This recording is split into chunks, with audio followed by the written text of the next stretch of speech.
Our YouTube channel. तो आज हम बात करने वाले हैं जीपैट के बारे में। जी हाँ, आप सभी जानते हैं कि जीपैट 2025 आने वाला है। अभी तक इसकी ऑफिशियल अनाउंसमेंट नहीं हुई है, बट स्टिल क्योंकि ये एग्जैक्ट टाइम होता है, अभी नोटिफिकेशन इन्हीं दिनों में इसका आउट होता है, या तो जनवरी फरवरी में इसका एग्जाम होना होता था बहुत समय पहले, लेकिन आजकल क्या होना लेट होने लगा है कि इन दिनों में आपका नोटिफिकेशन आता है और एग्जाम जाके आपका मार्च अप्रैल या फिर मई तक जो है इसका एग्जाम कंडक्ट होता है। तो वो तो नोटिफिकेशन आने के बाद ही पता चलेगा हमें कि जो है इसका एग्जाम कब रहने वाला है। तो अभी तक तो ऐसा कोई ऑफिशियल नोटिफिकेशन तो नहीं आया है, क्योंकि लेकिन जीपैट के लिए बच्चों ने तैयारी स्टार्ट कर दी है, क्योंकि यही टाइम होता है जीपैट के लिए। तो आज हम वही बात करने वाले हैं। ये जो हम बात कर रहे हैं, जो बच्चे पढ़ने वाले हैं, जिन्होंने स्टार्टिंग से पढ़ाई की, उनके लिए तो कोई ज़रूरी है नहीं इंपॉर्टेंट सब्जेक्ट्स के बारे में जानना। हालांकि उनके लिए इंपॉर्टेंट ये हो जाता है कि अपना टाइम वो वेस्ट ना करे ऐसे सब्जेक्ट्स में, ऐसे टॉपिक्स में जो इतने जीपैट में पूछे ही नहीं गए या जी पूछे ही नहीं जाता आजकल। तो हम बात करने वाले हैं to the point GPAT pattern के बारे में on all important subject with important topics. ठीक है, तो जैसा आप देख सकते हैं हम बात करेंगे जीपैट के पैटर्न के बारे में, साथ ही साथ all important subjects with important topic. Subjects कौन से इंपॉर्टेंट हैं और उनके कौन से टॉपिक, पूरा सब्जेक्ट अगर आप नहीं पढ़ना चाह रहे तो कौन से टॉपिक्स आप लोग पढ़ सकते हैं। ठीक है भाई, अब जैसे अगर हम अभी नोटिफिकेशन आउट नहीं हुआ है, लेकिन अगर हो जाता है और हम कहें हमारे पास 2 महीने हैं, तो उस हिसाब से अगर हम तैयारी करें इन 2 महीनों में, तो हमें किस किस सब्जेक्ट की करनी चाहिए और किस किस टॉपिक की हमें तैयारी करनी चाहिए, उसके बारे में हम बात करने वाले हैं। ठीक है जी, चलो स्टार्ट करते हैं। सबसे पहले हम बात करेंगे मोड ऑफ एग्जामिनेशन। तो मोड ऑफ एग्जामिनेशन कैसा रहता है, ऑनलाइन एग्जाम होता है, जो हालांकि पहले 2016 से पहले या 2017 से पहले, जी हाँ, उस टाइम पे ऑफलाइन होता था, लेकिन उसके बाद जो है ऑनलाइन कंडक्ट कराया जाता है एग्जाम। लैंग्वेज आपका इंग्लिश रहता है, कोई प्रॉब्लम नहीं है इसमें। नंबर ऑफ क्वेश्चंस कितने होते हैं, तो टोटल क्वेश्चन आपके होते हैं 125। ठीक है, एक क्वेश्चन होता है आप 125 क्वेश्चन होते हैं, एक क्वेश्चन होता है आपका 4 नंबर का, तो टोटल कितने का होगा, 500 नंबर का आपका एग्जाम होता है। ठीक है, तो नेक्स्ट आपका टोटल मार्क्स कितने होते हैं इसके, 500। ठीक है, 500 का जो है आपका पेपर होता है। मार्किंग स्कीम क्या होती है, ठीक है, तो जैसा होता है रैंडम जो है ऑल अदर एंट्रेंस एग्जाम में होता है, वैसा इसमें होता है, जैसे नीट का पैटर्न फॉलो किया जाता है। तो +4 आपको दिए जाते हैं करेक्ट आंसर के लिए, और रॉन्ग आंसर के लिए आपका नेगेटिव मार्किंग भी होता है, -1 आपका डिडक्ट कर लिया जाता है। यानी कि आपकी मार्किंग स्कीम कितनी हुई नेगेटिवली, 1/4। उसके बाद टाइम ड्यूरेशन आपका 3 आवर्स का रहने वाला है, एंड वैलिडिटी जो है 3 ईयर्स। ठीक है, ये घटती बढ़ती रहती है ईयर टू ईयर, ये डिपेंड करता है आप कौन सी ईयर में जो है जीपैट के लिए अपीयर हो रहे हो। तो क्या है, इसकी वैलिडिटी कम और ज़्यादा होती रहती है। और अब जो है 2024 से जो है इसकी वैलिडिटी फिर से दोबारा से 3 साल, पहले भी 3 साल होती थी, बीच में कम करके 1 साल कर दिया था, अब ये फिर से कितनी हो गई आपकी, 3 साल हो गई है। क्यों, क्योंकि कंडक्टिंग बॉडी चेंज हो गई, आगे हम बात करेंगे उसी के बारे में। उसके बाद है रजिस्टर्ड। अगर हम डेटा देखें 2024 का, तो 2024 में कितने स्टूडेंट ने रजिस्टर्ड किया था, 53,302। ठीक है भाई, 53,302 लोगों ने जो है रजिस्टर किया था, उसमें से अपीयर हुए थे आपके 50,508, मतलब लगभग रजिस्टर करने वाले अपीयर हो ही जाते हैं, किन्हीं कारणों से जो है कुछ नहीं पहुंच पाते। तो क्वालिफाई का जो रेट था, जो रेशियो था, वो कितना था, 10% लोगों ने क्वालिफाई किया था, यानी कि 3,934। आप मोटा मोटा इसको मान के चलो कि 4,000 लोग वो लेते हैं, 4,000 लोगों को क्वालिफाई करना है। अब कितने भी लोग जो है एग्जाम के लिए जो अपीयर हों, आपको टॉप 4,000 में आना है क्लियर करने के लिए। हालांकि रैंक आपको अच्छी चाहिए तो आप टॉप 100 में आ जाओ, टॉप 10 में आ जाओ, इससे अच्छा तो क्या ही होगा। लेकिन सिर्फ क्वालिफाई करना है आपने, कि आपको जो है स्टाइफंड मिलता रहे और कोई अच्छा कॉलेज मिल जाए, तो उसके लिए आपको टॉप 10% यानी कि 4,000 में आना जरूरी है। अच्छा, यहाँ पे अगर आप 2023 का डेटा देखते हो, तो यहाँ पे एक चीज नोटिस करने की, यहाँ पे रजिस्ट्रेशन भी ज्यादा स्टूडेंट ने किया था और अपीयर भी ज्यादा हुए थे। क्यों, 2023 के बाद तो 24 आया, यानी कि बाद में हर ना जो साल जो है कंपटीशन बढ़ता है, हर साल जो है नंबर ऑफ स्टूडेंट्स बढ़ने चाहिए, ये कम कैसे होगा, ये शिफ्ट कैसे हुआ अचानक से। तो इसके पीछे रीजन क्या था, आपका स्टाइफंड स्कॉलरशिप इसके पीछे रीजन था। जैसे कि कंडक्टिंग बॉडी जब चेंज हुई, या उससे पहले भी जो था, क्या ये क्लियर नहीं किया गया था कि जो है जीपैट का जो भी आपका स्टाइफंड आता है 12,500 रुपये, सॉरी 12,400 रुपये, वो कौन देगा, पहले दिया जाता था एआईसीटी के द्वारा, उससे पहले सीबीएसई देता था। तो जो मैक्सिमम बच्चे जीपैट इसलिए क्वालिफाई करना चाहते हैं ताकि मास्टर्स के दौरान उन्हें स्टाइफंड मिल सके, फेलोशिप मिल सके, उनकी हेल्प हो सके फाइनेंशियली। लेकिन क्योंकि बीच में ये है हटा दी गई थी, एआईसीटी ने मना कर दिया था कि अब हम जो है फार्मेसी, क्योंकि ये टेक्निकल कोर्स नहीं है, प्रोफेशनल कोर्स में आता है, तो हम टेक्निकल कोर्स को सिर्फ स्टाइफंड देंगे, फार्मेसी को नहीं देंगे। तो तब क्या हुआ था, बहुत से स्टूडेंट ने जो है अप्लाई ही नहीं किया था जीपैट के लिए, इसलिए रजिस्टर्ड जो स्टूडेंट्स थे वो कम हो गए थे 2024 के अंदर। ठीक है, अब ये चीजें रिजोल्व हो चुकी हैं, प्रॉब्लम रिजोल्व हो चुकी है, फिर से जो है जीपैट वालों को स्टाइफंड मिलना स्टार्ट हो चुका है। हालांकि इस टाइम दो ड्यूरेशन बीच में जितने भी स्टूडेंट्स हैं जिन्हें स्टाइफंड नहीं मिला था, उन्हें कलेक्टिव स्टाइफंड मिल चुका है, एक साथ उन्हें जो अपना स्टाइफंड मिल चुका है। चलिए आगे बढ़ते हैं, कंडक्टिंग बॉडी। जी हाँ, जिसके बारे में बात कर रहे थे कि कंडक्टिंग बॉडी क्या होता है। देखो, अब कौन कंडक्ट करा रहा है इसे, एक साल से 2024 में इन्होंने कंडक्ट कराया, सिर्फ 25 में भी यही कराएंगे। NBEMS क्या है, NBEMS that is national board of examination in medical sciences from 2024। ठीक है, 2024 से जो है ये लोग कंडक्ट करा रहे हैं, हालांकि इस साल भी यही कंडक्ट कराएंगे। इससे पहले 2019 से 2023 तक किसने कंडक्ट कराया था? एनटीए ने, नेशनल टेस्टिंग एजेंसी ने इसको कंडक्ट कराया था। और उससे पहले कौन कंडक्ट कराता था? AICT, all India counselling for technical जो एजुकेशन होता है, टिल 2018 तक जो इन्होंने कंडक्ट कराया था एग्जाम को। अब ये भी पहले स्टाइफंड देते थे आपके, और एनटीए वाले भी स्टाइफंड देते थे, लेकिन जब एआईसीटी ने क्लियर कर दिया कि ना तो हमारे अंडर ही आता है फार्मेसी और ना ही हम इसको स्टाइफंड देंगे, तो उसके बाद जो है एनबीएमएस ने जब इसका ठेका लिया इस एग्जाम को कंडक्ट कराने का, तब जो है इसमें प्रॉब्लम आई थी और उन्होंने स्टाइफंड देना बंद कर दिया था। हालांकि ये पीसीआई ने अब इस चीज़ की जिम्मेदारी ली है कि ठीक है भाई, PCI pharmacy counselling of India कि भाई हम जीपेट क्वालिफाइड स्टूडेंट्स को हम देंगे अपनी तरफ से जो है स्टाइफंड 12,400, तो अब उनको मिल रहा है। अच्छा, इंपॉर्टेंट सब्जेक्ट्स और इंपॉर्टेंट टॉपिक्स जिसके बारे में हम ये वीडियो बनाने वाले हैं, इंपॉर्टेंट सब्जेक्ट्स डिपेंड करता है आपकी कंडक्टिंग बॉडी पे, ठीक है। टोटली उनका मन है कि वो कौन से सब्जेक्ट देना चाहे, कौन से नहीं देना चाहे। अगर हम बात करें एआईसीटी और एनटीए की, इसमें जो पैटर्न आपका फॉलो होता था, तो उसमें जो आपके इंपॉर्टेंट सब्जेक्ट थे, ये जो ऊपर के आपको 3 सब्जेक्ट दिख रहे हैं, कोलॉजी, सुटिक्स एंड केमिस्ट्री, इसमें भी सबसे ज़्यादा कौन? Chemistry and ceutics. पहले सुटिक्स से आते थे आपके 38 क्वेश्चन और आपके केमिस्ट्री से आते थे 38 क्वेश्चन, कोलॉजी से आते थे आपके 28 क्वेश्चन, और जो बच गए वो अदर सब्जेक्ट से डाल दिए जाते थे। तो यहाँ पे आप देख सकते हो केमिस्ट्री और सुटिक्स की कितनी ज़्यादा वेटेज थी। कब? जब एनटी और एआईसीटी से कंडक्ट कराता था। हालांकि जब एनबीईएमएस ने 2024 में इस एग्जाम को कंडक्ट कराया, जब चीज़ें टोटली चेंज हो गई। आप यकीन नहीं करेंगे इस बात पर कि केमिस्ट्री से जो है जहाँ 38 क्वेश्चन पूछे जाते थे, वहाँ जब इन्होंने एग्जाम कंडक्ट कराया वो घट के 5 क्वेश्चन पे आ गया। सॉरी, केमिस्ट्री की बात कर रहे हैं, 5 से 6 क्वेश्चन पे आगे सिमट गई केमिस्ट्री। 38 क्वेश्चन तो सबसे ज्यादा वेटेज लेके चलती है जीपैट के एग्जाम में, वो 5 से 6 पे आगे सिमट गई। तो इतना इफेक्ट इसके ऊपर पड़ा है। चलिए उसके बाद हम बात करते हैं आगे। अब एनबीएमएस कराने वाला है, तो ये भी नहीं कहेंगे कि हम की केमिस्ट्री नहीं आएगा, क्योंकि सिर्फ एक बार ही उन्होंने एग्जाम कंडक्ट कराया, तो इस बेसिस पे ये पैटर्न डिसाइड करना थोड़ा मुश्किल होगा कि वो अब की बार भी जो है केमिस्ट्री नहीं देगा। तो अब भी हम यही मान के चल रहे हैं कि केमिस्ट्री को भी अब भी आप पढ़िए। हालांकि जिनका केमिस्ट्री में इंटरेस्ट नहीं है, जिनसे नहीं होता, वो सिलेक्टेड चीजें पढ़ सकते हैं, तो ज्यादा बेटर रहेगा रेदर देन अपना टाइम वेस्ट करने के बजाय, ठीक है। मोस्ट इंपॉर्टेंट में आपका आता है फार्माकोलॉजी एंड फार्मास्यूटिक्स। जी हाँ, कोलॉजी को सबसे ज्यादा पूछा है एनबीईएमएस ने, यूं कहे पूरा पेपर ही फार्माकोलॉजी और एचएपी पे बना दिया उन्होंने। बाकी सब्जेक्ट्स को इतनी इंपॉर्टेंस दी ही नहीं। हालांकि सुटिक्स से क्वेश्चंस थे, लेकिन वो नहीं थे जितने होने चाहिए थे, 38 से काफी कम हो गए थे, ठीक है। तो उसी हिसाब से हमने जो इन सभी चीज़ों को ध्यान रखते हुए कि कंडक्टिंग बॉडी अगर आई, अगर एनबीएमएस या एनटीएमएस से कोई कंडक्ट कराता है, तो किस तरीके का पैटर्न हमारा हो सकता है और हमें किन टॉपिक, किन सब्जेक्ट पे ध्यान देना चाहिए, उसी के बेसिस पर हम इस वीडियो को डिसाइड करते हैं, आगे इसमें बात करते हैं। चलो भाई, इसके अलावा कौन से सब्जेक्ट इंपॉर्टेंट है भाई? फार्माकोग्नोसी आपका, क्योंकि फार्माकोग्नोसी से भी जो है क्वेश्चंस पूछे जाते हैं। जो आपके टेस्ट वगैरह होते हैं ना, केमिकल आइडेंटिफिकेशन टेस्ट होते हैं, उनसे पूछे जाते हैं अच्छे खासे, एल्कलॉइड, टैनिन वगैरह इन सबसे पूछते हैं। तो फार्माकोग्नोसी की भी इंपॉर्टेंट है, 4 से 5 क्वेश्चन आराम से पूछ ले जाते हैं।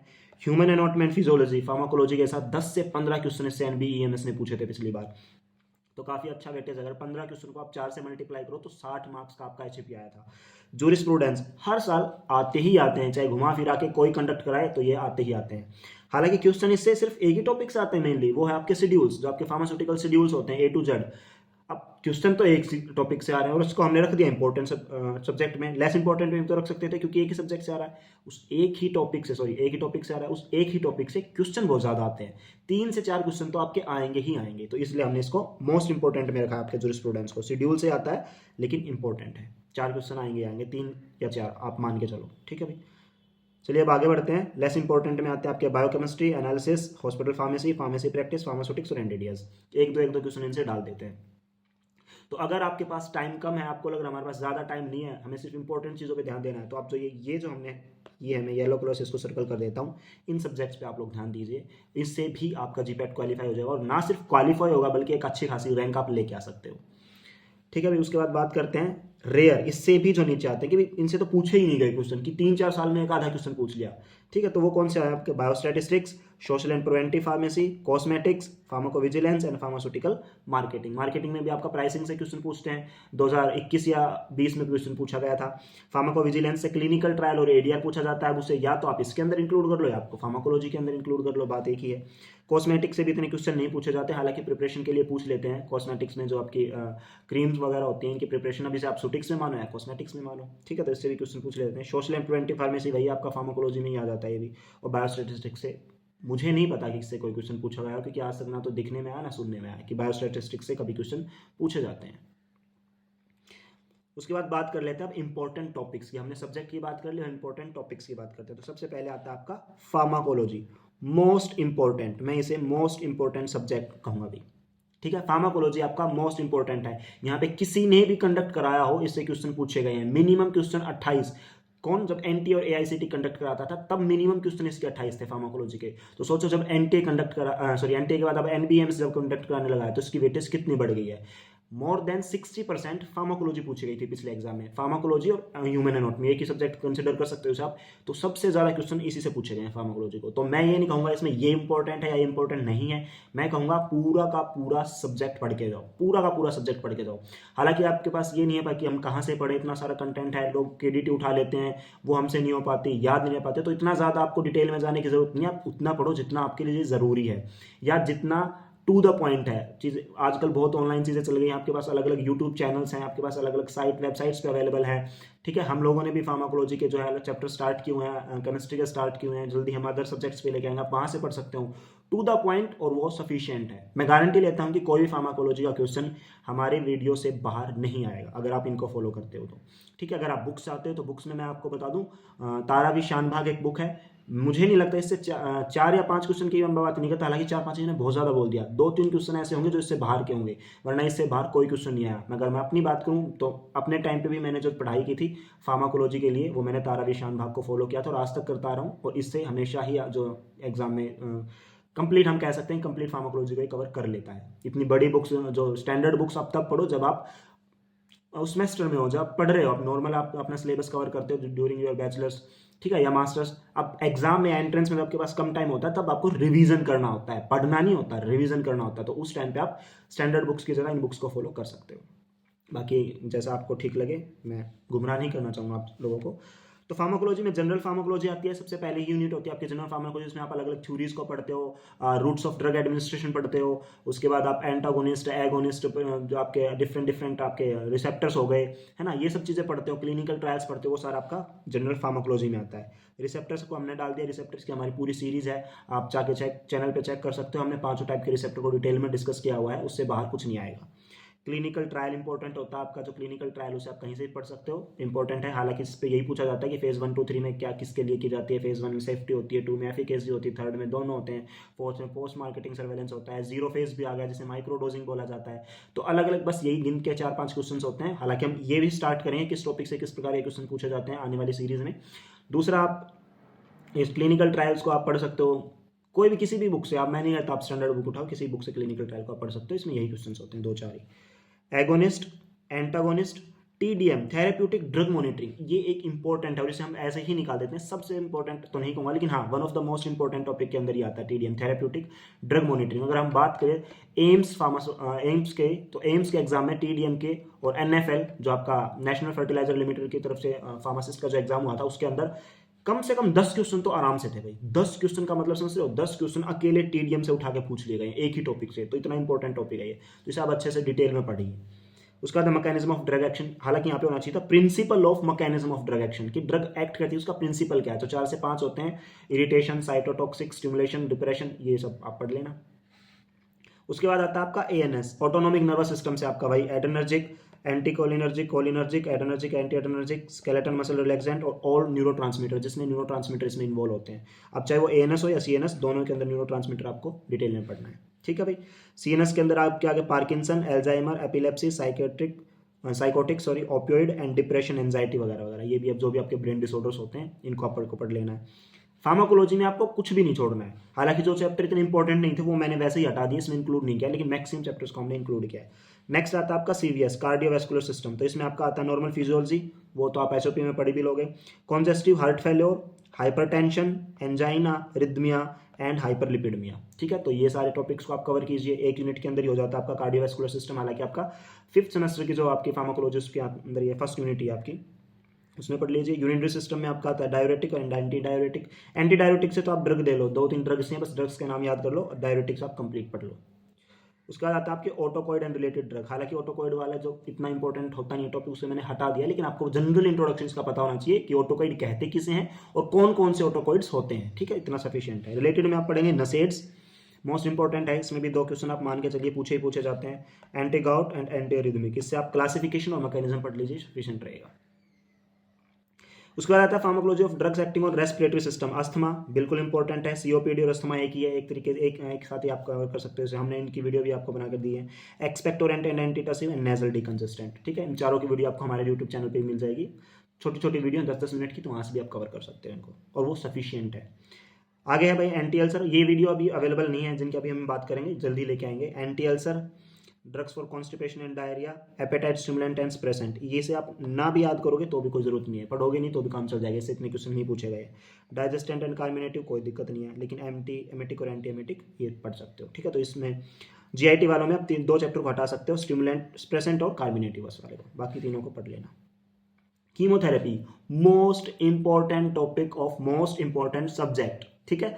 फार्माकोलॉजी का सबसे इंपॉर्टेंट टॉपिक है आपका कीमोथेरेपी। अब कीमोथेरेपी अकेला इतना बड़ा है, ठीक है, तो देखो क्या क्या आता है इसमें। एंटीबायोटिक, सारी एंटीबायोटिक पढ़ के जाओ, जितनी भी एंटीबायोटिक है, ठीक है। इसमें आगे आपकी penicillin, cephalosporin, chloramphenicol, macrolide, beta lactam antibiotics एक साथ पढ़ दो। उसके बाद क्यूनिलॉन, फ्लोरोक्विनोन, टेट्रासाइक्लिन। टेट्रासाइक्लिन को सिलेबस से हटा दिया गया है, कौन से सिलेबस से? 6 सेमेस्टर के सिलेबस से हटाया गया, लेकिन जीपैट से टेट्रासाइक्लिन को नहीं हटाया गया है, तो इस बात को आप जरूर याद रखना। Aminoglycoside, sulphonamide and cotrimoxazole. उसके बाद एंटी टीबी, लेप्रोसी। लेप्रोसी की और टीबी की ड्रग लगभग सेम होती है, लेकिन इसका मैकेनिज्म वगैरह एक बार देख लेना, मैकेनिज्म तो सेम ही होगा। किसका मैकेनिज्म? लेप्रोसी का मैकेनिज्म, कि कैसे होता है, किसकी वजह से होता है। Anti fungal, anti viral, helminth, anti malarial, anti amoebic और एंटी कैंसर। एंटी कैंसर से भी क्वेश्चन ज़्यादा पूछे जाते हैं, ठीक है। तो फार्माकोलॉजी में ये भी आपका इंपॉर्टेंट में आता है। उसके बाद अब क्योंकि हमने फार्माकोलॉजी को कंप्लीट लगभग कर लिया है, तो इसमें इतना ध्यान देने वाली बात नहीं है कि क्या इंपॉर्टेंट, क्या छोटे, क्या ना, तो उसे आप कंप्लीट पढ़िए। अब बात करते हैं हम अदर सब्जेक्ट्स की, कि इसमें इन लिमिटेड टाइम्स में 2 महीने में हम क्या पढ़े, क्योंकि अच्छा खासा सिलेबस तो आपका फार्माकोलॉजी का ही होगा। तो हम बात करते हैं बाकी सब्जेक्ट्स की, जिसमें मैंने कंप्लीट सिलेबस नहीं, सिर्फ चुनिंदा सब्जेक्ट जो टॉपिक्स है उनको उठाया है। तो सुटिक्स में हम बात करते हैं सोल्यूबिलिटी। सोल्यूबिलिटी, सॉल्यूशन वाला जो चैप्टर है उसे आप पढ़ लीजिए, बहुत इंपॉर्टेंट है। Matter and properties of matter, ये अच्छा, ये आप वहां से पढ़ सकते हो। 12th क्लास की जो केमिस्ट्री है वहां पे फर्स्ट यूनिट के अंदर ही आपके टॉपिक आते हैं, सोल्यूबिलिटी, सॉल्यूशंस वगैरह, मैटर, प्रॉपर्टीज ऑफ मैटर, तो ये आप वहीं सॉलिड, लिक्विड, गैस वगैरह जो होते हैं वहां से इसको पढ़ सकते हो। क्रिस्टलाइन, अमोर्फस वगैरह वहां से इसको कर लो। Viscosity and rheology, surface and interfacial phenomena, बहुत इंपॉर्टेंट है, माइक्रोमैग्नेटिक्स से उठाया गया है। देखो, माइक्रोमैग्नेटिक्स और रियोलॉजी एक साथ ही पढ़ी जाती है, ठीक है, तो इनको चैप्टर्स को कर लो, ये बहुत इंपॉर्टेंट है।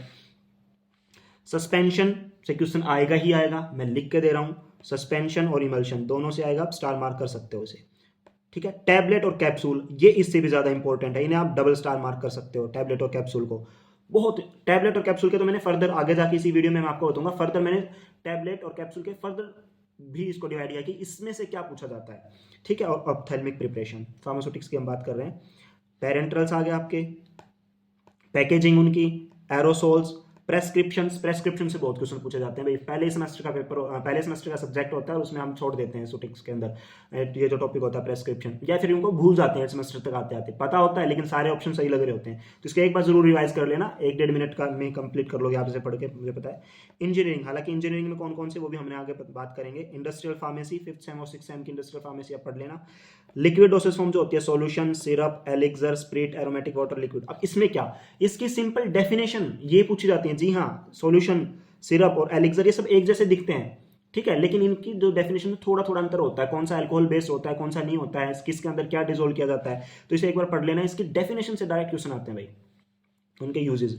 नेक्स्ट सब्जेक्ट है हमारा फार्मास्यूटिकल इंजीनियरिंग, इसमें क्या 4-5 ही टॉपिक हमने लिए हैं। Drawing, size reduction, size separation, extraction, mixing, crystallization, automated process and heat transfer, ठीक है, ये इंपॉर्टेंट है इंजीनियरिंग में। इंजीनियरिंग पूरी आपको पढ़ने की जरूरत नहीं है, इतना पढ़ लेना सफिशियंट है। उसके बाद आपका फार्माकोग्नोसी, फार्माकोग्नोसी में आता है carbohydrate and lipid, tannin, volatile oil, resinous drug, glycosides, alkaloid and extraction techniques, ये इंपॉर्टेंट है। फार्माकोग्नोसी में इनके जो है वो पूछे जाते हैं केमिकल आइडेंटिफिकेशन टेस्ट, ठीक है, तो वो जरूरी है। हालांकि हम कोग्नोसी के लिए अलग से एक वीडियो लेके आने वाले हैं, मैराथन टाइप या कोई सीरीज टाइप, जिसमें आप इनको कवर कर सको, वहां से पढ़ लेना, उतना भी बहुत रहेगा आपके लिए, अलग से किसी बुक को फॉलो करने की जरूरत नहीं है। अब बात करते हैं ऑर्गेनिक केमिस्ट्री में, अगर आई तो, अब NBEMS ने कर लिया और इस बार भी केमिस्ट्री नहीं पूछे तो हम नहीं कहेंगे। हालांकि अगर आपको केमिस्ट्री इतनी ठीक नहीं है, जैसे कि मेरी केमिस्ट्री इतनी अच्छी नहीं थी, मैं आपको ऑनेस्टली बताऊं, अब भी मैं केमिस्ट्री पे इतना ध्यान नहीं देता हूं, तो क्योंकि मेरा इंटरेस्ट इस सब्जेक्ट में नहीं है। अब उस टाइम पे जब मैंने जीपैट को क्वालिफाई किया था, तब भी मैंने इस केमिस्ट्री को नहीं पढ़ा था, लेकिन 4 से 5 टॉपिक पढ़े थे, सफिशिएंट थे, आराम से हो गया था मेरा। 2021 में भी क्वालिफाई हो गया था, 20 में भी, 19 में भी, तो मतलब ये तो चलो पर्सनल चीज़ें नहीं डिस्कस करनी चाहिए, लेकिन मैंने 3 बार जीपैट दिया और तीनों बार मेरा हुआ बिना केमिस्ट्री के, सिर्फ 2 सब्जेक्ट है, सुटिक्स और फार्माकोलॉजी से। अब इससे बात करते हैं जिनका इंटरेस्ट रहता है इससे किस क्वेश्चन पूछे जाते हैं। सबसे पहले तो नेम रिएक्शन से क्वेश्चन आएगा ही आएगा। नेम रिएक्शन याद कर लो, 17 से 20 नेम रिएक्शंस होते हैं, उन्हें पढ़ के चले जाओ आप। Protection and D protection of group, इससे क्वेश्चन पूछे जाते हैं, ये भी आने के चांसेस है। दूसरा यहाँ पे है एरोमेटिसिटी। एरोमेटिसिटी से एक क्वेश्चन आता है, which one of the following is aromatic, या which one of the following is not aromatic. Huckel's rules जो होता है एरोमेटिसिटी के लिए, उसे आप पढ़ के जाओ। Alcohol, ketone, aldehyde, heterocyclic chemistry, phenol, carboxylic acid, amine, alkane, alkene, alkyne and all reagents, ये आप ऑर्गेनिक केमिस्ट्री में पढ़ो। इसके अलावा जो आपकी फार्मास्यूटिकल केमिस्ट्री है, दैट इज मेडिसिनल केमिस्ट्री, वो आपका उसी के अंदर आ जाता है, फार्माकोलॉजी के अंदर आ जाता है। बस आपको चेन के बारे में पता होना चाहिए, इसके अंदर कौन सी चेन है, इसके अंदर कौन सी रिंग है, ये वो सब आप मेडिकल केमिस्ट्री से पढ़ सकते हो, मेडिसिनल केमिस्ट्री से।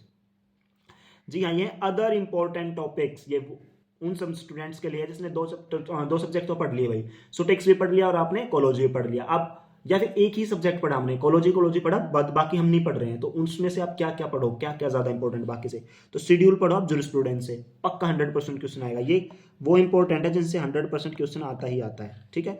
एरोमेटिक ग्रुप जो मैंने अभी बताया, विच one of the following is aromatic, एक क्वेश्चन आएगा।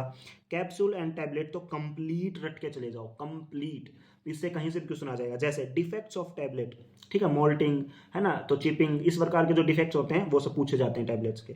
Time of disintegration of all coated tablets, अब अलग अलग प्रकार की कोटेड टैबलेट्स होती है आपकी, एंटेरिक कोटेड, शुगर कोटेड, तो इनके डिसइंटीग्रेशन या डिसोल्यूशन टाइम पीरियड कितना होता है, किसी का 15 मिनट होता है, 30 मिनट होता है, 60 मिनट्स होता है, तो ये आपको याद करके चले जाना है।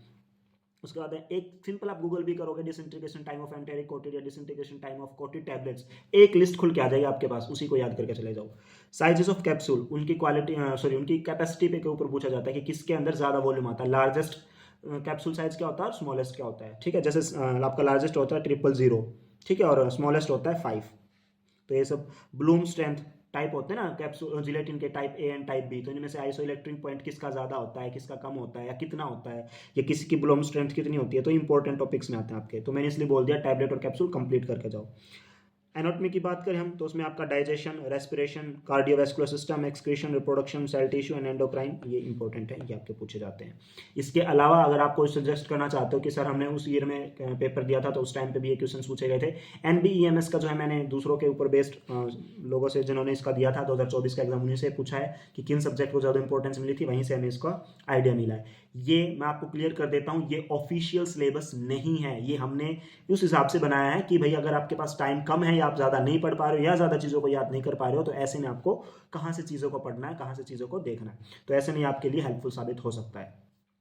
दूसरी चीज़ यहाँ पे जो ऑफिशियल है वो ऑफिशियल सिलेबस भी हम डाल देंगे जैसे ही आपका नोटिफिकेशन आउट होता है कंडक्टिंग बॉडी के द्वारा, उसके बाद आपको यूट्यूब चैनल पे मिल जाएगा।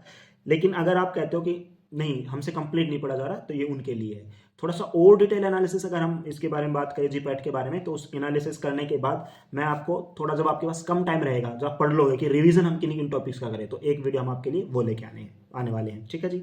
इसके साथ साथ एम्स CRE के लिए भी हमने सीरीज स्टार्ट की है। अभी हम सिर्फ क्वेश्चन पेपर डाल रहे हैं आपको, जो अलग अलग एम्स में लिए थे, रायपुर हो, भुवनेश्वर हो, पटना हो, इनके हमने डाल रहे हैं। धीरे धीरे टाइम ना मिल पाने की वजह से हम उन्हें एक्सप्लेन नहीं कर पा रहे, लेकिन क्वेश्चन पेपर हम टाइम टू टाइम आपको प्रोवाइड कर रहे हैं। तो आने वाले समय में हम एम्स के लिए भी सीरीज स्टार्ट करने वाले हैं और जीपैट के लिए भी, दोनों सीरीज कॉमन रहेंगी, ठीक है। इंपॉर्टेंट टॉपिक्स को हम डिस्कस करेंगे तो दोनों के अंदर आपके काम आए। हालांकि पैटर्न अलग नहीं होता, सिमिलर सा ही होता है जीपैट और आपका जो भी आपके जो एग्जाम होते हैं एम्स वगैरह के लिए, ESIC के लिए। तो ठीक है, अब तक के लिए वीडियो में अंत तक बने रहने के लिए आपका बहुत बहुत धन्यवाद। चैनल को सब्सक्राइब करो, 1000 तक लेके जाओ, काफ़ी नज़दीक हैं हम, और वीडियो को शेयर करो अपने दोस्तों के साथ, लाइक करो, कमेंट करो। Thank you so much.